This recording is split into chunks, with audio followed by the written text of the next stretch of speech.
Ada banyak orang tidak paham tentang, saya mulai dulu dengan definisi pernikahan. Dan ini sudah terbit dalam bentuk DVD manajemen rumah tangga Islami. DVD saya bisa dicari, insya Allah ada. Teman-teman Wisol terbitkan, dan juga kalau tidak salah waktu tabligh akbar saya sempat titipin di sini. Mungkin di masjid masih ada. Kalau enggak nanti kalau ada yang pesan bisa insya Allah saya bawain pada pertemuan yang akan datang. Intinya saya sebutkan di situ ada tujuan, ada definisi pernikahan. Banyak orang berumah tangga tidak tahu apa definisi pernikahan. Di dalam Islam itu ada definisinya. Pernikahan dalam Islam adalah penyatuan dua lawan jenis anak Adam dalam sebuah ikatan ritual agama yang menghalalkan hubungan biologis di antara keduanya, serta menyatukan antara kedua keluarga, kedua pasangan, suku dan negara. Itu definisinya. Saya bagi menjadi 3 potongan. Pernikahan dalam Islam adalah penyatuan antara dua anak Adam, dua jenis, ya, dua lawan jenis dari anak Adam, laki-laki dan perempuan. Dari definisi ini keluar tidak boleh nikah sesama jenis, nggak ada homoseksual, nggak ada lesbian. Adanya laki-laki dan perempuan, murni, laki-laki full, perempuan full, semuanya. Yang tengah-tengah nggak diterima dalam Islam.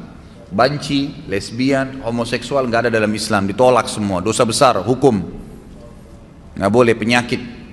Nabi SAW menyuruh seorang banci yang pernah duduk di sekitar para sahabat, lalu Nabi SAW dengar, lalu Nabi mengusir, mengatakan keluarkan orang yang dari Madinah, dianggap penyakit, nggak boleh ada. Kemudian dari anak Adam, berarti tidak boleh seseorang muslim menikah kecuali kepada manusia. Tidak boleh nikah sama jin, nggak boleh melampiaskan biologis dengan hewan, sama manusia. Dalam satu ikatan ritual agama yang menghalalkan hubungan biologis di antara mereka. Jadi ini ibadah. Pernikahan adalah ibadah. Kalau Anda yang hadir di sini sudah menikah dan belum niat ibadah waktu itu, hanya karena ajakan teman, hanya karena suruhan orang tua, hanya karena kebetulan suka, itu semua tidak ada dalam Islam. Tidak ada. Pernikahan harus jelas dari awal niatnya karena ibadah, sehingga suka dukanya kita bisa laluin. Yang menghalalkan hubungan biologis di antara keduanya, memang tujuan pernikahan 50%, 70% hubungan biologis. Allah sudah bebankan. Munafik orang mengatakan tidak butuh lihat lawan jenis. Kita butuh lihat, butuh ngobrol, butuh pegang, butuh cium, butuh curhat, butuh berhubungan jima, hubungan biologis. Itu fitrah. Kalau ada orang tidak butuh ini, dia keluar, abnormal, bukan orang yang normal. Tidak ada di situ dia. Dia keluar dari batas normalnya. Tapi kalau dia normal, maka manusiawi sekali dia membutuhkan itu. Tapi Allah Subhanahu wa ta'ala mengajarkan kita caranya dengan akad nikah. Hanya 5 menit. Si wali mengatakan saya nikahkan kamu sama anak saya Fulan bin Fulan. Kemudian si laki-laki mengatakan saya terima, selesai. Sah pernikahannya, hubungan biologisnya juga sah. Lalu dikatakan akan menyatukan keluarga kedua pasangan. Jangan antum menikah targetnya hanya pasangan kita. Kalau kita menikah, tanda kutip kita juga menikah, tanda kutip ya, kita juga menikah dengan keluarganya. Harus siap, ada ipar, ada mertua. Banyak orang ribut sama mertuanya, ribut sama iparnya karena dia tidak siap. Dia cuma mau pasangan hidupnya saja, eksklusif. Iparnya datang gak dibukain pintu. Suaminya mau bakti sama ibunya, cemberut. Dosa dia. Gimana caranya? Hukum syar'i tidak bisa diubah. Ini bukan hukum rimba. Hukum Allah pencipta langit dan bumi. Laki-laki tetap wajib bakti sama orang tuanya sampai dia mati. Dianya mati. Kalau orang tuanya mati atau hidup tetap wajib dia bakti. Tidak boleh istri menjadi penghalang suaminya untuk ketemu ibunya, bakti, ngantarin makanan, ziarah kuburnya kalau mati. Nggak boleh. Haram. Dia harus dukung. Banyak istri bangkang dalam poin ini sampai seorang anak berani bangkang dengan orang tuanya. Bahkan saya tahu ada kejadian di Jakarta karena istrinya nggak suka, tadinya dia belikan rumah ibunya di sebelah rumahnya, dipindahin ibunya. Durhaka sama orang tua. Sampai ulama mengatakan kalau ada seorang anak laki-laki menikah, kemudian dia biarkan ibunya duduk di belakang, istrinya di depan, dia durhaka itu. Itu namanya, durhaka. Kecuali ibunya yang minta. Tidak boleh. Dan ini wanita harus paham nih. Nggak bisa. Kalau wanita seperti ini diceraikan, halal dalam agama Islam. Dia menjadi penyebab si anak putus dengan orang tuanya, halal diceraikan. Nggak boleh. Lain kalau perempuan yang memang menikah suaminya nomor satu. Sama Anda juga sebagai laki-laki. Tahu perempuan ini pada saat menikah dia punya orang tua, dia punya anak, dia punya saudara, kita punya ipar, harus bisa datang ke rumah, bertemu. Ustadz, mertua saya cerewet, nggak apa-apa, cobaan. Enaknya hidup nggak mau ada cobaan, gimana caranya? Harus ada cobaannya. Ada orang dicoba di pasangan hidupnya, di mertuanya, di iparnya, di anaknya, di tetangganya, banyak, harus ada cobaan. Kalau nggak ada cobaan, hidup kita datar terus, nggak ada seninya kehidupan ini. Nggak ada seninya, dan manusia nanti tidak akan keluar, potensi seseorang akan keluar kalau cobaan ada. Kita akan muncul ide-ide untuk mencari jalan keluar pada saat kapan? Cobaan ada. Bayangkan kalau hidup kita datar terus nggak ada cobaannya, nggak bakal keluar potensi kita. Allah SWT datangkan cobaan itu untuk mengorek, mengeluarkan potensi yang ada. Emang begitu. Hadapin, pecahkan, ya kan? Pahala sabar didapatkan kapan? Pada saat cobaan datang. Kalau cobaan tidak ada, gimana bisa? Nggak mungkin, ya kan? Istri kita hidup 20 tahun di rumah tangganya sama orang tuanya dengan pola tertentu, cara makan, cara tidur, cara berpakaian. Kita pun hidup 30 tahun di ayah dan orang tua kita dengan cara makan, cara hidup dan seterusnya. Lalu kemudian disatukan, tiba-tiba mau bisa baik semuanya? Nggak bisa. Pasti ada penyesuaian. Asas yang penting dalam rumah tangga adalah yang benar memaafkan, yang salah meminta maaf. Selesai. Dan jangan nginapkan masalah. Jangan pernah nginapkan masalah. Clearkan pada saat itu. Salah minta maaf, saya perbaikin. Kembali kepada hukum Allah. Patokannya agama Allah. Benar salah itu di mata Allah SWT, bukan di mata individu. Banyak orang laki-laki lemah, begitu istrinya marah sama dia, gara-gara dia pergi ke ibunya, langsung dia, ya sudah saya nggak usah ke ibu deh kalau begitu. Daripada saya ribut sama istri saya. Subhanallah. Dudukkan istri Anda. Kamu tahu nggak hukum agama saya wajib bakti dengan ibu saya? Durhaka saya kalau nggak kesana. Kamu pun berdosa kalau kamu lakukan ini. Memang harus begitu. Jangan malah salah di sini, kendor. Harus jelas ya. Kalau perlu seorang istri sokong, kamu ke ibumu, ayo saya temenin. Kapan ke ibu, kapan ke ayah. Berikan sokongan. Kemudian dalam pernikahan juga ada tujuan, teman-teman sekalian, harus ada tujuan. Tujuan pertama itu perluasan hubungan. Memang itu tujuannya. A'udzubillahi minasyaitonirrajim. Ya ayuhan nas, inna khalaqnakum min dzakarin wa untha wa ja'alnakum syu'uban wa qabaila lita'arafu.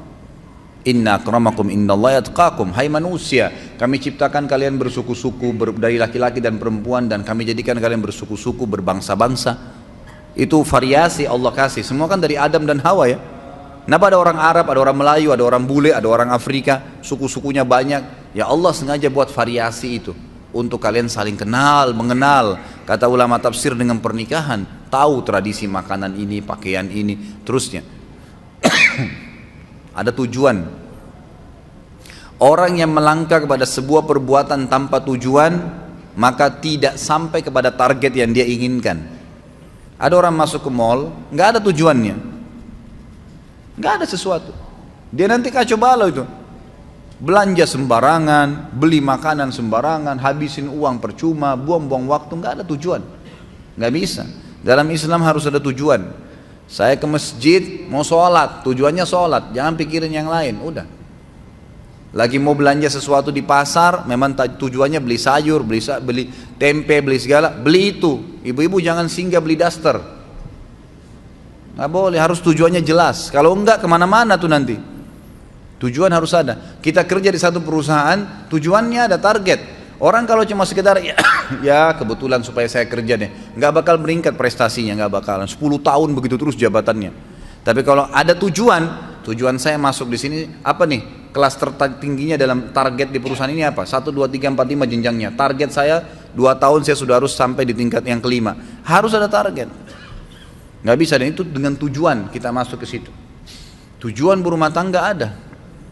Perluasan hubungan, kita akan kenal keluarga istri, keluarga suami, jaringannya lebih luas. Yang kedua, tujuannya itu keturunan. Kalau ada laki-laki yang melamar akhwat di luar, di belakang sana bilang, saya mau nikah sama kamu tapi nggak mau punya anak ya, tolak langsung. Nggak ada ceritanya itu. Tujuan pernikahan dari mana kita bisa mendapatkan keturunan?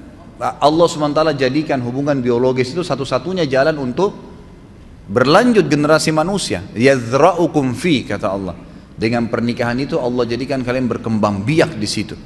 Memang begitu, tujuannya ada. Yang ketiga, ketentraman. Nikah butuh ketentraman. Cari orang yang akan jadi pasangan kita yang buat ketentraman, dan itu hanya satu. Poinnya supaya bisa tentram, cari agamanya, imannya ada. Kita sudah tahu semua itu, maka agamanya didahulukan. Bagaimana agamanya dia? Kalau weekend, kalau liburan, kemana ya? Oh, saya ke majelis taklim ini. Oh, saya hadir di pengajian ustadz ini. Oh, saya kalau weekend ke karaoke, saya ke pantai di Ancol duduk dengan sama teman-teman. Oh, saya main gaple. Udah jelas. Tidak ada ketentraman, mustahil, karena habis nikah dia akan buat sama itu. Dia akan buat sama. Perempuan yang nikah sama playboy asalnya sebelum nikah, jangan heran kalau dia selingkuh setelah nikah. Wajar itu. Laki-laki yang menikah dengan wanita yang tidak pakai jilbab, jangan heran kalau setelah menikah dia tidak pakai jilbab, atau dia tidak sholat, atau memang dia pernah bohong, ya dia akan bohong. Itu tradisi dia. Cari orang yang bawa ketentraman. Dan itu patokannya adalah agama. Dan yang keempat, tujuan pernikahan adalah menjalankan perintah Allah dan Rasulnya. Di ibadah diniatkan untuk itu. Kata Nabi SAW, an-nikahu sunnati wa man raghiba an sunnati falaysa minni. Siapa yang menikah itu adalah bagian dari sunnahku, siapa yang menolaknya maka bukan siapa yang menolak sunnahku maka bukan dari golonganku. Jadi ada tujuan-tujuan. Di antara substansial tujuan pernikahan yang kelima adalah memenuhi hubungan biologis, kebutuhan biologis. Itu tujuan memang. Tujuan kita menikah memang untuk melampiaskan biologis. Untuk ngobrol, tatap-tatapan, ciuman, pegang, hubungan biologis, bahkan digantungkan pahala besar. Boleh nggak pacaran Ustadz? Boleh, setelah akad nikah. Sebelum akad nikah nggak ada pacaran dalam Islam. Bagaimana caranya saya kenal dia? Banyak orang sekarang begitu. Harus periksa tai lalatnya perempuan itu di tangannya ada nggak? Lihat rambutnya seperti apa, dan beragam macam alasan.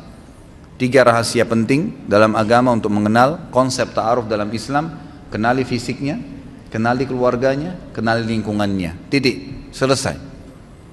Fisik sesuatu apa yang kita menarik nih? Kata Nabi SAW, lihat dari lawan jenis yang kamu mau nikahi sesuatu yang menarik buat kamu. Apa saja? Alisnya, warna kulitnya, sesuatu di wajah dan telapak tangan yang jadikan patokan. Sudah selesai? Oh iya, ini mungkin masuk di kriteria saya. Baik, cukup. Kemudian masuk yang kedua, ke keluarganya. Secara umum, keluarga ayahnya akan mewariskan fisik kepada anak cucu kita nanti. Keluarga ibunya akan menurunkan karakter dan sifat. Saya sudah pernah jelaskan yang sahabat kulitnya putih, istrinya putih, anaknya hitam seperti anak Afrika. Suaminya langsung bilang, pasti kau selingkuh. Kok bisa saya putih, kamu putih, ini hitam keluar nih. Kata istrinya, demi Allah saya nggak pernah disentuh kecuali sama kamu. Ribut, didengar oleh Nabi SAW, dilapor, ya Rasulullah, nih lihat nih, putih-putih ini hitam. Gimana bisa? Nabi SAW diam sejenak, datang wahyu. Lalu Nabi SAW tanya sesuai dengan wahyu kepada laki-laki tersebut, ada gak kakekmu kulitnya hitam begini? Dia bilang ada. Ini keturunannya itu. Jadi fisik turun. Makanya biasa kita dapat suami istri mukanya beda sama anaknya kan? Karena itu dari kakek-kakeknya, dari turunan ayah mereka. Jadi turunan ayah istri dan turunan ayah suami itu sama. Nanti menurunkan, mewariskan fisik secara global ya. Jangan dilihat substansialnya, secara global. Kemudian keluarga istri, keluarga ibu dari istri dan keluarga ibu dari suami itu akan menurunkan karakter, sifat. Secara umum, oh keluarganya calon saya ini umumnya dosen semua, suka belajar. Itu sudah sifat umum keluarga. Ada satu pemabuk, satu ini nggak dihitung. Umum global ini yang dijadikan patokan. Kemudian kenali lingkungannya. Boleh orang kalau ta'aruf tanya, kebiasaannya apa ya? Kerja di mana? Oh, kebiasaan saya kalau lagi iseng saya pulang kantor ke karaoke, duduk sampai jam 12. Habis itu saya pulang, saya hibur diri saya ke bar sampai jam 1. Pulang istirahat, besok kerja lagi. Sudah bisa dibaca belum? Oh, saya kalau lagi kosong ya nggak apa-apa, saya cuma duduk gitu. Di rumah kalau akhwatnya bilang. Kadang-kadang saya nonton TV duduk, saya putar nonton film India dari pagi sampai sore. Sudah tahu belum? Udah punya gambaran lingkungannya. Berarti nanti akan begitu tuh kalau sudah menikah. Oh, saya kalau pulang taklim mampir Nur Iman belajar. Saya belajar taklim. Oh, saya kalau weekend saya hadir tablik akbar di sini. Dan seterusnya. Saya mulai ikut tahfidz Quran, beberapa surah di store setiap minggu. Nah, itu berarti kita tahu lingkungannya. Nah, ini berarti bagus nih, gitu kan? Itu saja, nggak perlu pacaran, keluar sama-sama nggak usah. Semoga Allah berikan hidayah. Kadang-kadang ada orang tua, kok bisa itu? Datang laki-laki malam minggu, tante, om pamit ya, saya mau bawa anaknya. Iya silahkan. Masya Allah. Silahkan dibawa ke Ancol, dibawa ke bioskop dingin-dingin terus ndak zina. Bohong, ndak zina. Bagaimana caranya nggak zina? Gitu kan? Nggak ada, paling sedikit itu sudah iktirab ke zina. Ujung-ujungnya, nggak bisa, susah. Nanti hamil di luar nikah, sibuk nikahkan. Bagaimana? Dari mana sahnya nikahnya orang hamil itu? Mana anaknya nggak jelas statusnya, nggak boleh dinisbatkan kepada pemilik sperma, nggak ada hak waris di antara mereka. Kalau anaknya perempuan dari hasil zina, dia nggak punya hak wali. Banyak sekali rentetan hukumnya. Tujuan pernikahan termasuk yang tidak kalah pentingnya adalah kebutuhan biologis. Itu nggak bisa dipungkirin. Teman-teman kalau yang punya anak, jangan tunda mereka menikah, nikahkan. Karena kadang-kadang subhanallah fitnah terjadi.